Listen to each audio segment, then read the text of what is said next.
Good evening, and welcome to the San Bruno City Council special meeting of February the 14th.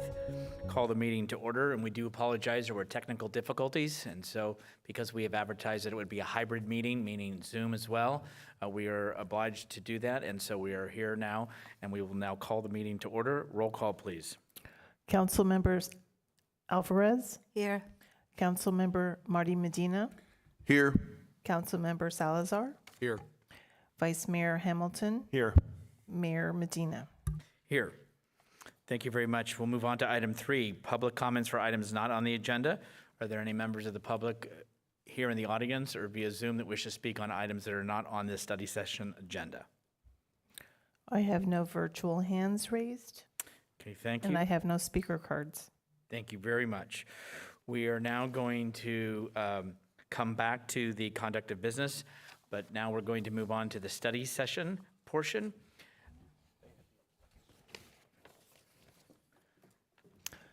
Item 5, study session. Receive a presentation on preliminary water and sewer rate study findings. Thank you very much.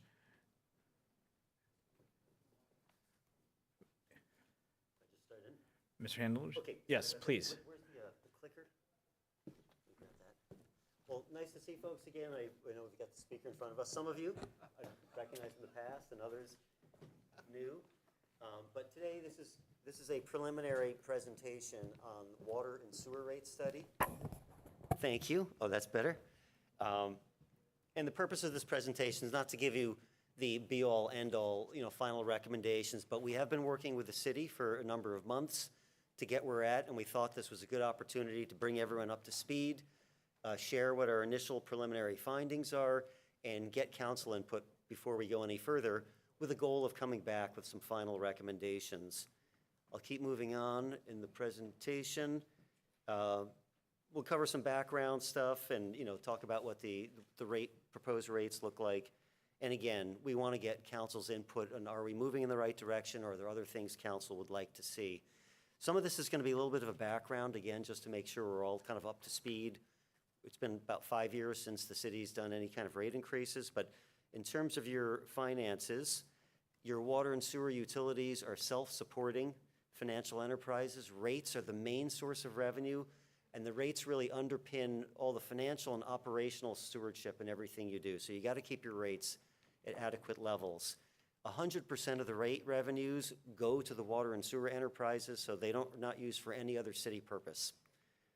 And when we look back at what the city's done over the last 20 years, from my perspective, it's been very strong financial management. You've adopted gradual annual rate increases year after year to keep revenues in line with expenses. Last time you did 5 years of 5% rate increases that were from 2017 to 2021. But we know during COVID that the final year of that 5-year rate increase was canceled, and there's been no rate increase in the subsequent year, and there are many agencies that did that during COVID as well. So where that leaves us now is after a long run of gradual rate increases, there's been no rate increases for the past 2 years. Sorry, while I wait for this, here we go. And so what our recommendation is for the city to get back on track again. You've had no rate increases for 2 years. We recommend, getting back on course with these gradual annual rate increases. And this slide here summarizes the preliminary findings. On the water side, it would be 6% rate increases, not starting this July. We're proposing to do those starting next January when water use is low after 2 years of zeros. And on the sewer, 5%, get back in line with 5%. So with these rate increases, you're still going to be behind where the rates had previously been projected. When we did the last rate study, we had assumed that these 5% rate increases would go on year after year. So we're not recommending like a 15%, not recommending a 15% rate increase to catch up. But due to the financial condition of each enterprise, that you got by with 2 years of no rate increases, just need to keep it moving in the right direction. This slide, real quick, just summarizing what we see are best financial management practices for water and sewer utilities, and many of these are the same, practices that are put forth as good by Standard & Poor's and Fitch Ratings, other independent rating agencies, and GFOA. Number one is long-term financial planning. It's not good to be looking just 1 year at a time with your rates. And we've been doing that, the city's been doing that, looking, longer term and aiming rates in the right direction.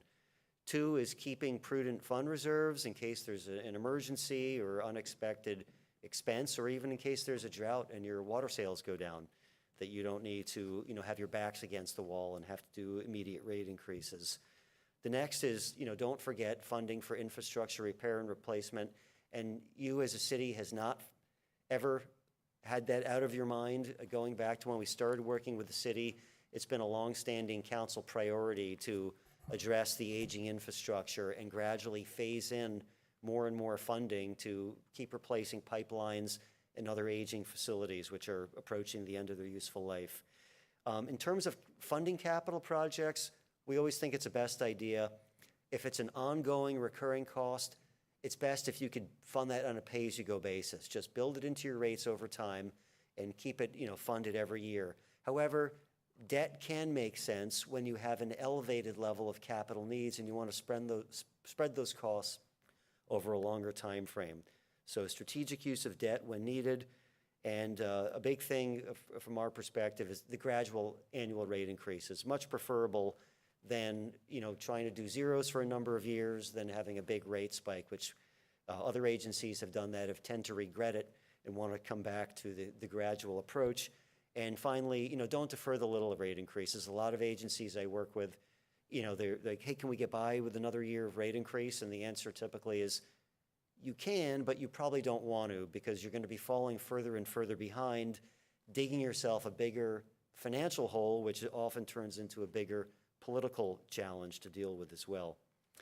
In terms of your rates, when we did a survey of, I think it was like 19 agencies all up and down the peninsula in San Mateo County, and your rates are right in the middle of the pack with your both water and sewer. One thing that's a little different from many other agencies out there is you have a single bi-monthly utility bill that's for water, sewer, garbage.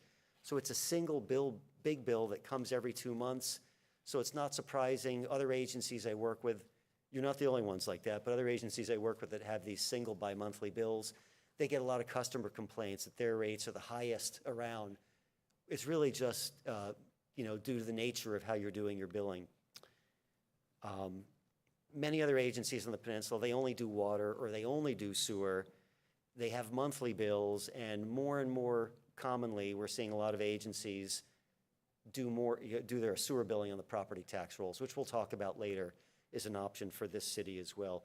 This slide, no one's going to be able to see. It's a lot of numbers on a page, but we wanted to just do a quick refresher on your existing rate structures. This is the water rates. The water rates include 2 components. You have a fixed service charge based on meter size. The larger meter size, the more capacity the meter has, the more demand on the water system, the higher the charge. Most of your customers are at that 3/4 inch level. And separately from that, you've got quantity charges billed based on metered water consumption. The single-family residential customers pay according to 3 tiers, where the first tier is lower and the rates increase as they use more and more water, and that's most of your use. And the commercial accounts pay a uniform rate. The uniform rate that the commercial customers pay is equal to the weighted average rate of the residential, single-family residential customers.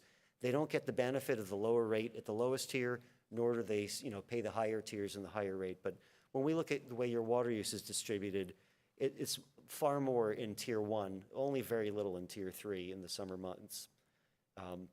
Sewer rates, very similar. You've got a fixed charge and a volumetric charge. There's a common fixed charge for single-family home, and commercial, it's based on meter size. And the quantity charges, the rates vary based on wastewater strength. So customers with stronger wastewater are going to pay a little bit higher rates than customers with lesser wastewater. And the only other thing I'll add there is on the residential side, the wastewater rates are not based on all water use. We know in the summertime there's a lot of outdoor landscape irrigation, so as is common for many agencies with volumetric sewer rates, it's based on winter water use, so it's not picking up the outdoor irrigation. Moving on to some surveys, here's the residential typical single-family home water rate survey. As I mentioned, you're kind of in the middle of the pack, and you'll notice the slide has two colors. There's a darker bars at the bottom. Those are the fixed charges, and then the lighter bars on the top are the volumetric charges. So you can see your fixed charges are lower than a lot of other agencies out there, so it's less of an initial fixed charge that folks have to pay.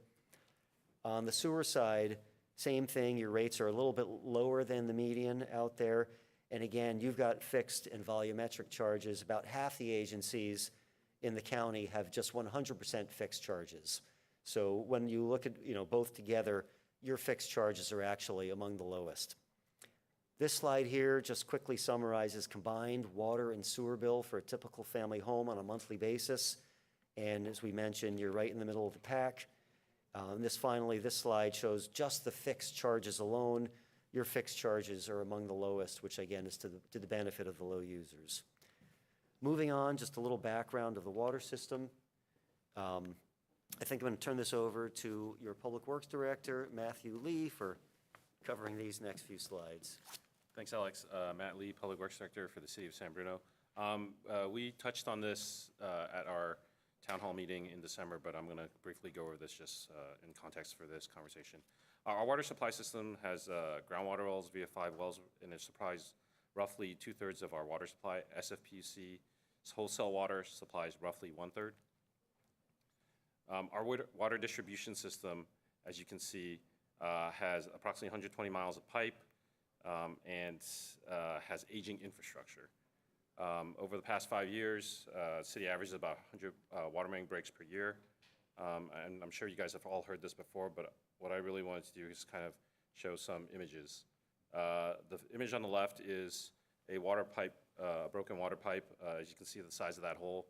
When a pipe's under pressure, a lot of water would be shooting out of that. It's a little different than our storm drain system, where water generally leaks out and causes sinkholes slowly over time. When a water main breaks, it needs to be acted on immediately, and you will see when a water main breaks. Example image on the left, that's actually a fire hydrant that got knocked down, so you can see kind of water shooting out. The water system's under pressure, so whenever there's any break, it might not be that extreme, but there is water, you'll see water coming out. Our water main breaks don't just break during the day. There's a significant amount that breaks on the weekends and at night, and we have a bunch of crews that are on call to make sure we implement the repairs as quickly as possible. Their goal is to try to minimize the water disruption and to get things repaired as quickly as feasible. We'll get into this later on in the slides, but we'll talk a little more about kind of the capital program. What I wanted to highlight here are the 2 different types of water tanks that we have. The one on the left is a steel water tank, which is kind of the older style and model that we have in our water system.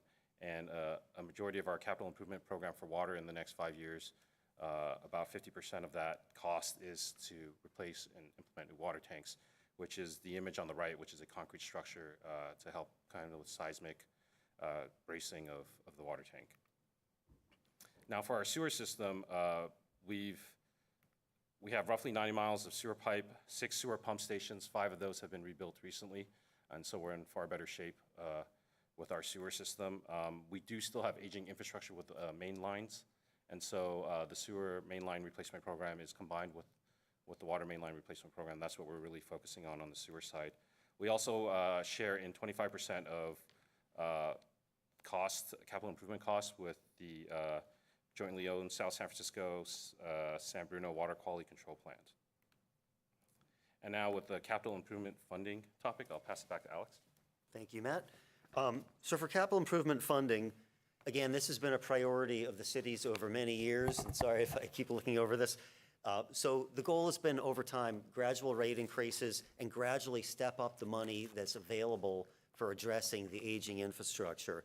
And the city's, again, done a good job on the rate side and has created more and more funding for capital needs over the years. You're not done yet, but you've taken some good steps in the right direction. In recent years, especially due to the design of some of these projects, and the city's been a little bit short-staffed, is my understanding, some of the projects that were anticipated to be funded in recent years weren't funded.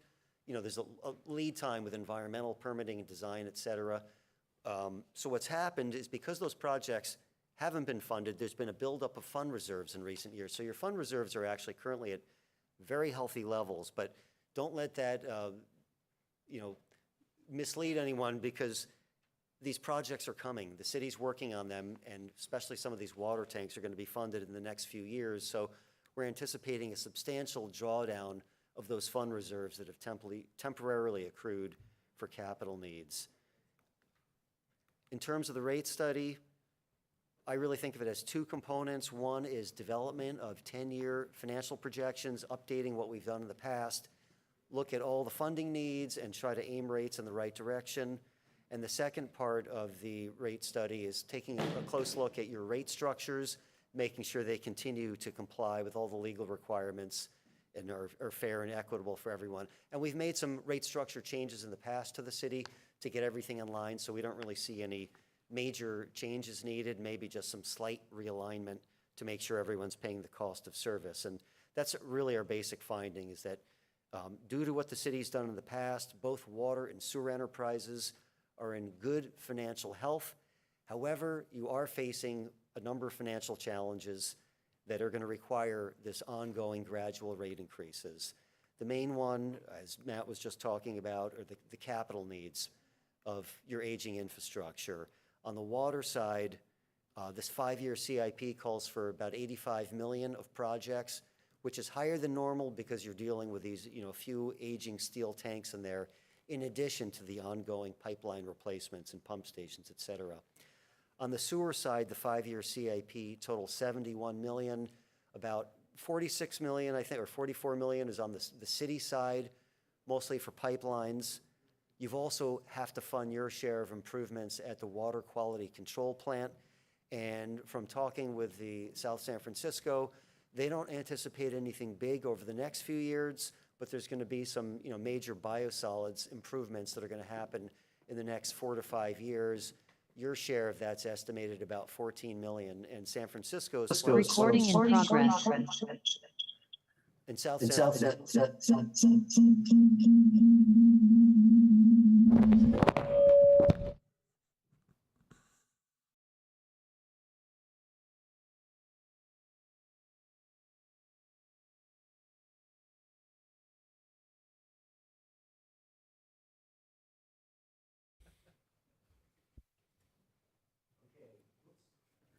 Okay, here we go again. So that's really, I think, one of the big challenges that you're facing and why you need to keep the rates gradually moving in the right direction. This next slide shows the Water Capital Improvement Program, and I'll pass it back to Matt to kind of cover that briefly. Thanks, Alex. This big graphic is kind of overwhelming, but I'll kind of talk to it a little more. This is a portion of our Water Capital Improvement Program. As discussed earlier, a lot of our infrastructure in the next 5 years that we're looking to replace are water tanks themselves. If you look at the 4th to 7th or 8th line, you can see the tanks that are there. Initially, we were looking at restoring the Cunningham Drive tank replacements, which is expected to occur in 24-25, and then we have the Sweeney Ridge tank in 25-26, and we have the Commodore tank installation, which is part of the YouTube effort in 25-26 as well. The program for water tank replacement is an aggressive one, but we made sure that we had the appropriate resources to be able to deliver these projects in on time, and that we can install and take tanks offline during these periods. So operationally, that will still be okay. If we had our way, we'd probably accelerate some of the tank replacements, but because we have to build pump stations first, some of these have staggered in that sense. I will just say the Sweeney Ridge tank is approximately 90% complete. The Cunningham tank was almost complete in 2019, but as part of the ground storage recovery efforts with SFPUC, we looked to upsize that tank, and so that's kind of one of the reasons why this was kind of moved back in the timeline a little bit. As you can see, if you do the math and add all those up, that's the tank replacement projects is approximately half of that total capital funding need for the next 5 years. And if you recall the number from the reserve funds, that's generally that amount. And so, yes, we've been saving up, but I believe that we've been saving up so we can enact these tank replacement projects. I'll pass it now back to Alex to discuss kind of other elements of it. Yeah, so you look at the average annual funding needs, it's about $17 million over the next 5 years, and obviously, your rates don't support 17.5 million, and you don't have 85 million in the bank. So a lot of this is going to come from on a pay-as-you-go basis from rates, but we're projecting that if all this is being funded on schedule, you would need to supplement this with some debt financing, maybe out in a few years. We built in about 24 million of debt financing as the tank projects are rolling forward, just because you're not going to have the cash to fund this level of funding. After 5 years, though, you're done with these tanks, you've got the big hurdle behind you, and it's back onto that steady annual funding of about 7.5 million per year, plus cost inflation that we built into the projections.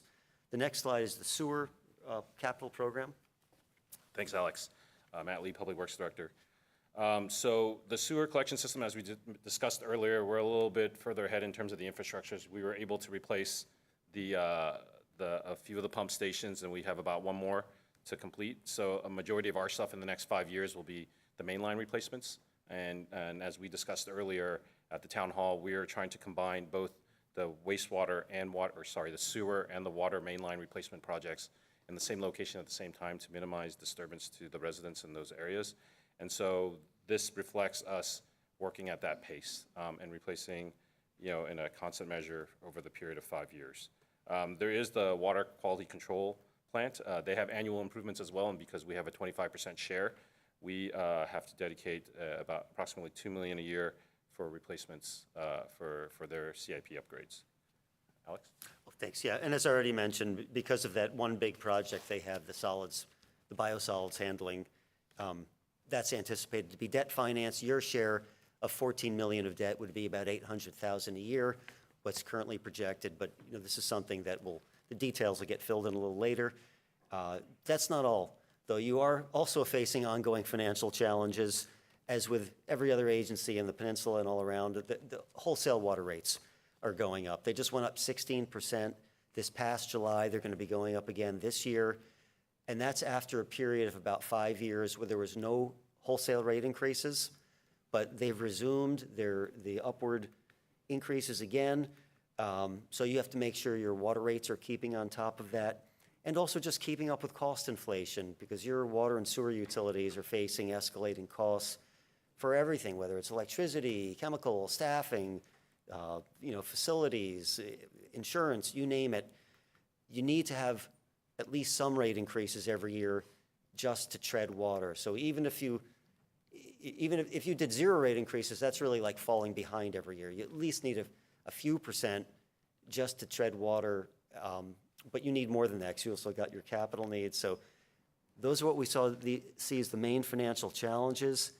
This slide here shows a history and a projection of the wholesale water rates from SFPUC.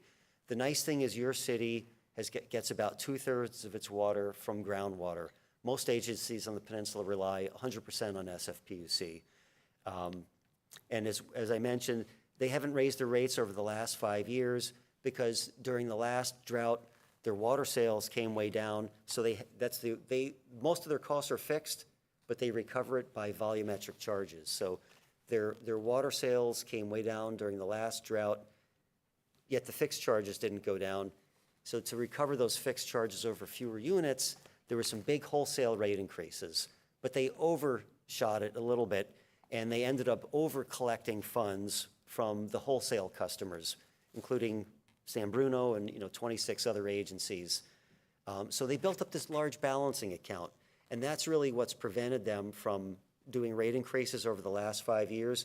As they've moved forward, they've been able to draw down the balancing account and avoid rate increases, but it's gone now, and the rates are going back up again. The other thing is there's 2 colors on this chart here. The blue line shows the underlying SFPUC wholesale rate, but in addition to that, you also pay a bond surcharge for when BAUSCA, the Bay Area Water Supply and Conservation Agency, paid off a chunk of its funding requirement to SFPUC, and it reduced the rate for everyone because the debt service was less than what you had to pay SFPUC.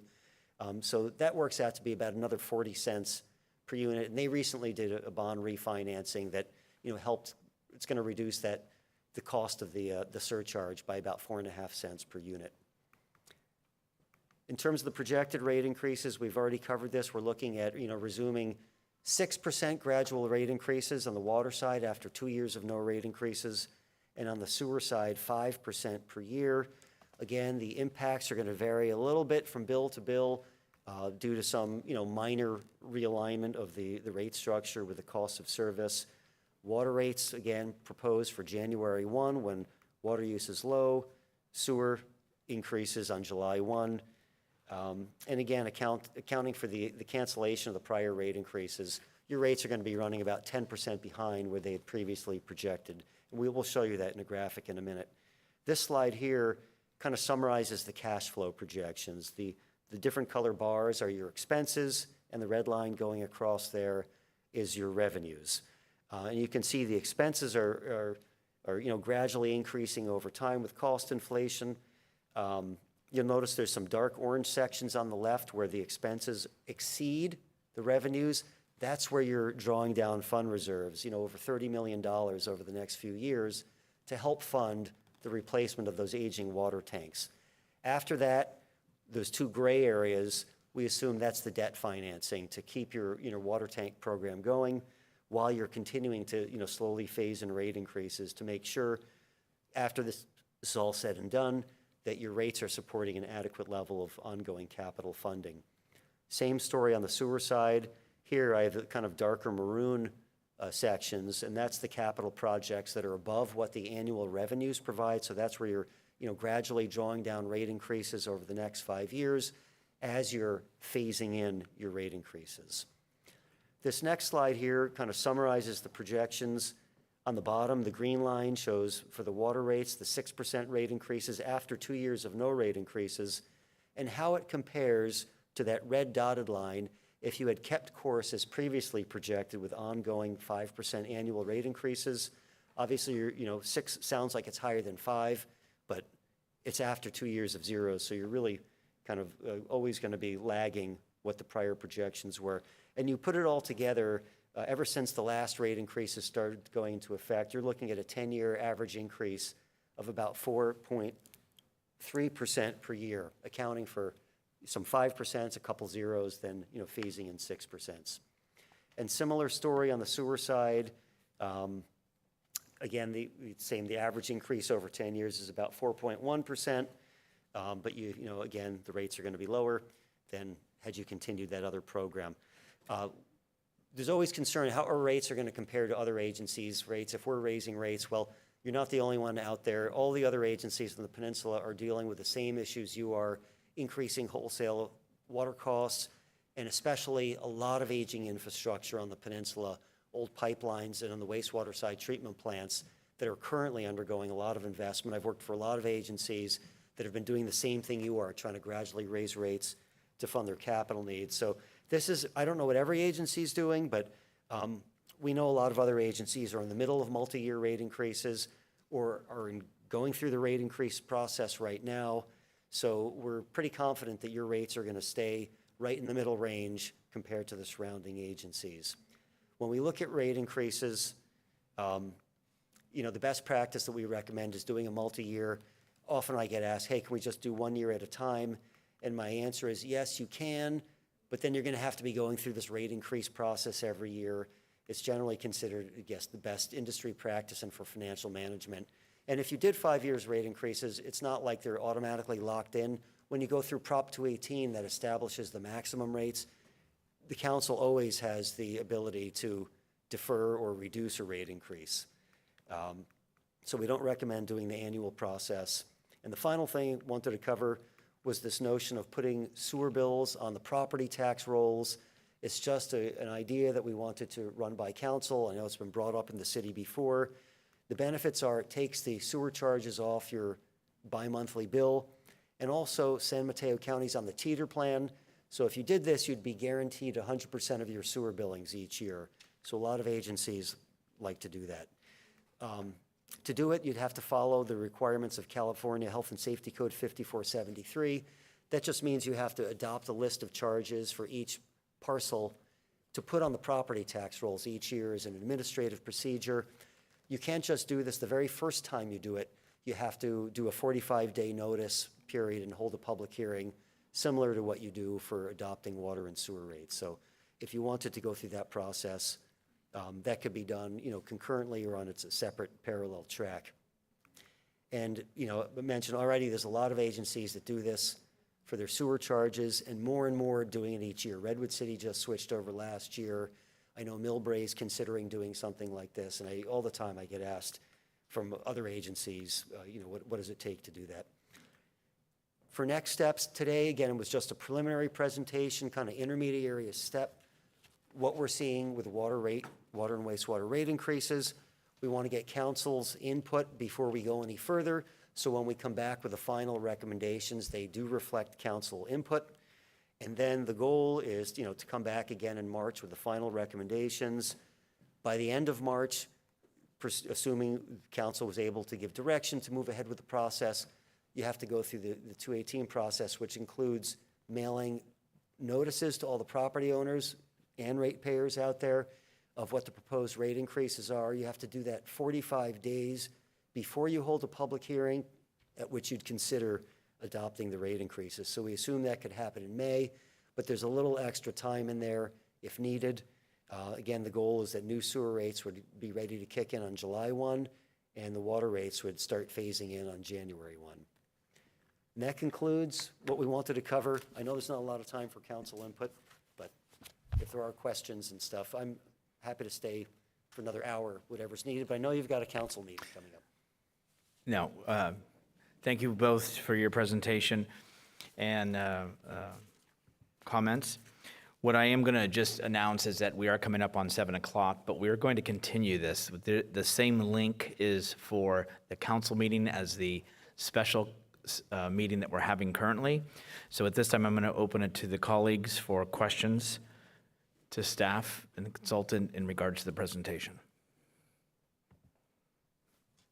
Any at this time?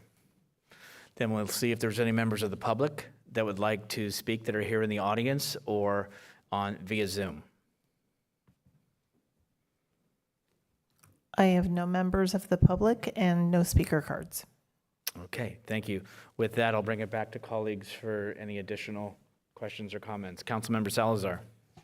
Just one question. So several years ago, we used to have a program where we would allocate some funding for replacement of upper and lower laterals, and we eliminated it because it was at that point unfunded, and it could really kill us if we had a lot of people that wanted to participate and it was unplanned, and so we did away with it. I was wondering if, as part of this study, we could consider what it would cost us to implement a program where we made some funding available. The only thing we have available now is an insurance program, and unfortunately, people, even if they sign up for that, they're not taking advantage of it until they have a catastrophic failure, and by that time we have SSOs that we have to deal with. And so perhaps a better way would be to fund at least a portion of those repairs to happen proactively every year.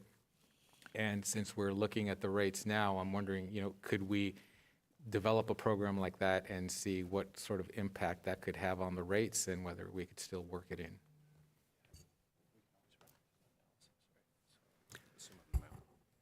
I don't want to speak on behalf of the city, but I'll say, certainly you could look into it. I'll mention what some other agencies have done.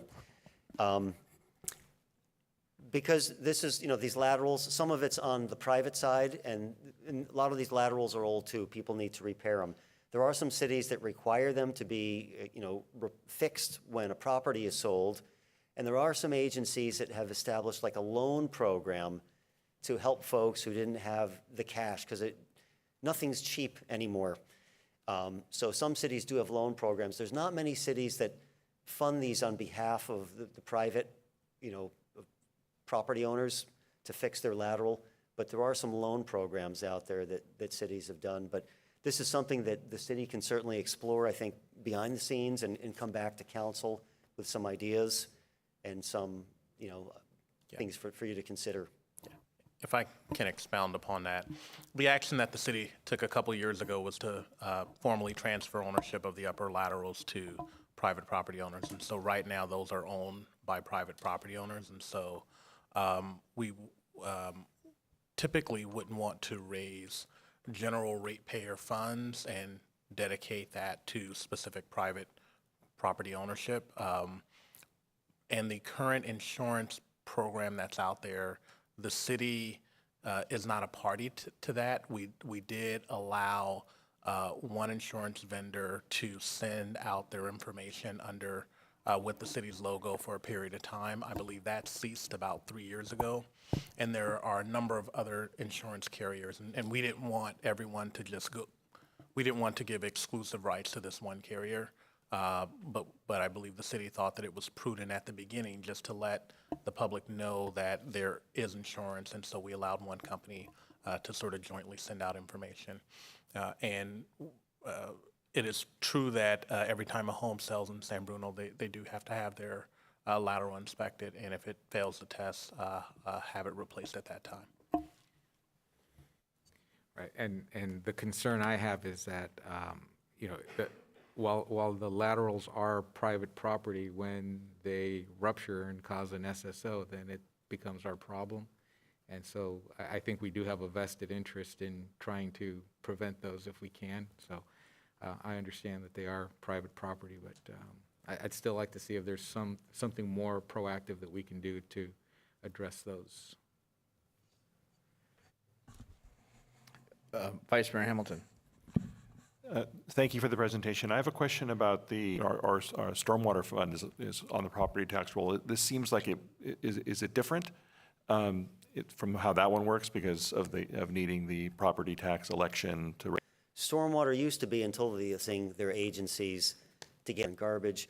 However, like with water, sewer, and garbage, there's a majority protest process where more than 50% of the people. So that also applies to the health and safety code process for getting these charges on the property tax rolls. But yeah, no vote required from the public.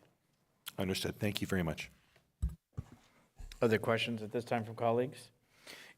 Going to what the Vice Mayor was saying in regards to putting it on the property tax,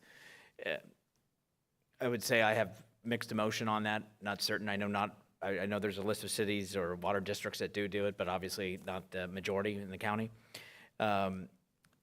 Do you know what the feedback has been? As an example, I have a duplex, and now as the landlord, I'm now having an increase. We'll say it's a duplex, it's $3,000 more my property tax.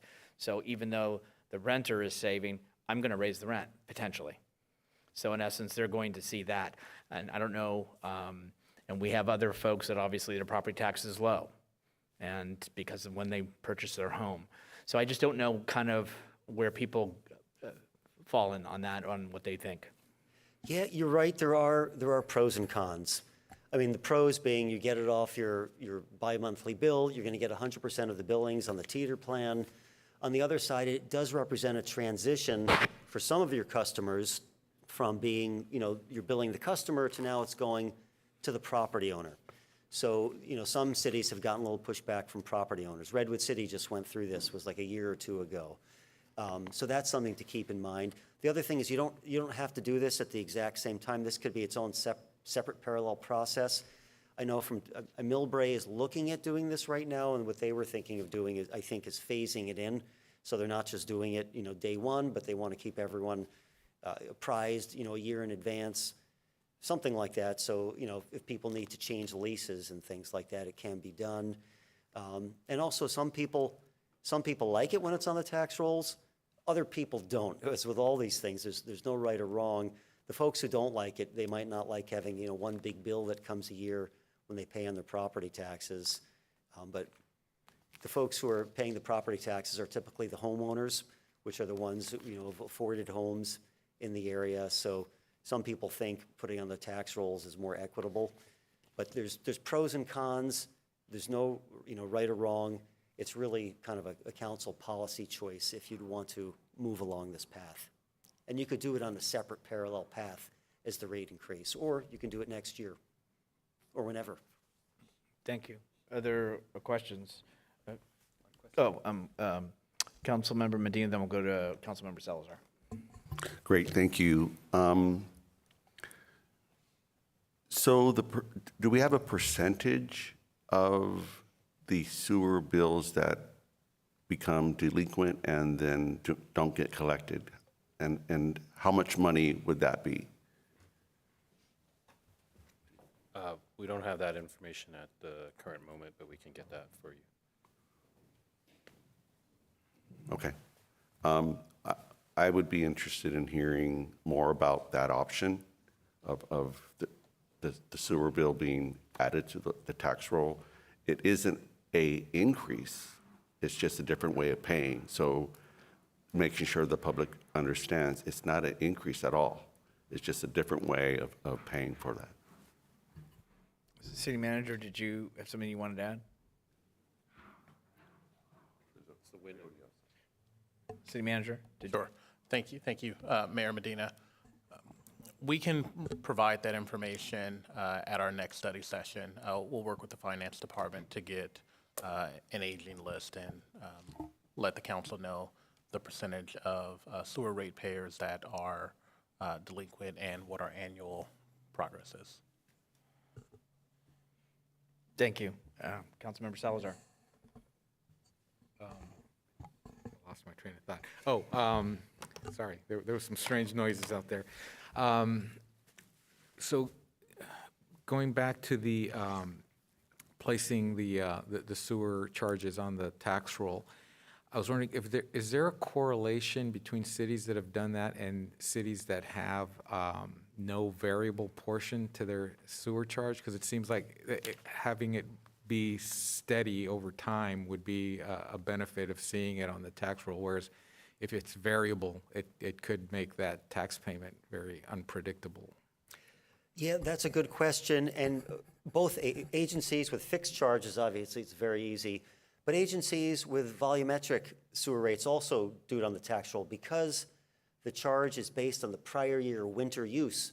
So even the bi-monthly bill people pay for sewer, it's the same amount every month until it gets reset the next year based on the winter use. So agencies such as South San Francisco, they have, high variable portion of their sewer rate, I think. And they collect everyone's rate on the tax roll. So you can do it both ways. There are some agencies that I think have considered doing it for residential only because their bill gets fixed after the winter. They know what the use is. It's going to be the common bill for the year, but the commercial bills can go up and down from month to month. So there are some agencies that I think only do this for the residential side, which is, the large majority of your customers. And then I found out the answer, but I just wanted to bring it up. There is the availability for folks when they fill out an application with the Finance Department to have reduced rates with the 32-gallon water sewer.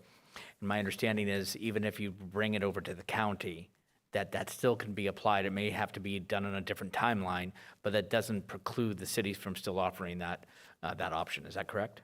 Yeah, you're 100% correct. And other agencies that collect charges on the tax rolls, like San Carlos, they have a discount program. And so, they put a lower charge on the tax rolls, or if someone was to, sometimes agencies have actually a rebate if you come in and meet all the criteria. But other agencies that do it on the tax rolls continue their discount program just through the tax rolls as the method of collection. So they put a lower charge on. Thank you. Any other questions from colleagues?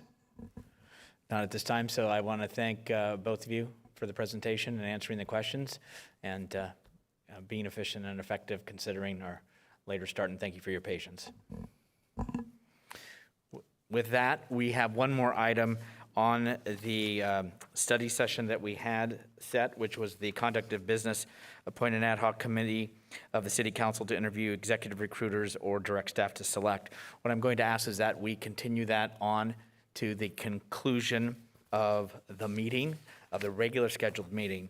So we're going to then continue this special meeting after the conclusion of the regular meeting being complete. Do I need a motion, or you would recommend? Mayor Medina, I recommend that you take a motion to adjourn this special meeting until the conclusion of the regular meeting. So I'll go ahead and move that we adjourn the special meeting until the time at which we adjourn the regular meeting and then continue this topic. I'll second. Motion by Mayor Medina, seconded by Vice Mayor Hamilton. Roll call, please. Councilmember Alvarez, Yes. Councilmember Marty Medina, Yes. Councilmember Salazar, Yes. Vice Mayor Hamilton, Yes. Mayor Medina. Yes. Thank you very much. So now we will go into our regular scheduled meeting, and we apologize for the delay, but we had some technical difficulties on our original start of our 5:30 meeting. With that, we will go ahead and first say Happy Valentine's Day, and welcome to the San Bruno City Council regular meeting of February the 14th. The meeting has been called to order. May I have roll call, please?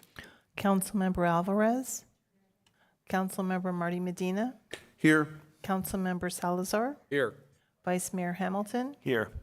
Mayor Medina. Here. Thank you very much. I'd like to ask Councilmember Salazar if he would lead us in the pledge this evening. I pledge allegiance to the flag of the United States of America and to the republic for which it stands, one nation, under God, indivisible, with liberty and justice for all. Thank you, Mr. Salazar. Now we'll move on to item 4, public comments for items that are not on the agenda. This will be, for individuals, will be allowed up to 3 minutes to discuss anything that is not on the topic. It is council's policy to refer matters raised in this forum to staff for investigation or action where appropriate. The Brown Act prohibits the council from discussing or acting upon any matter not agendized pursuant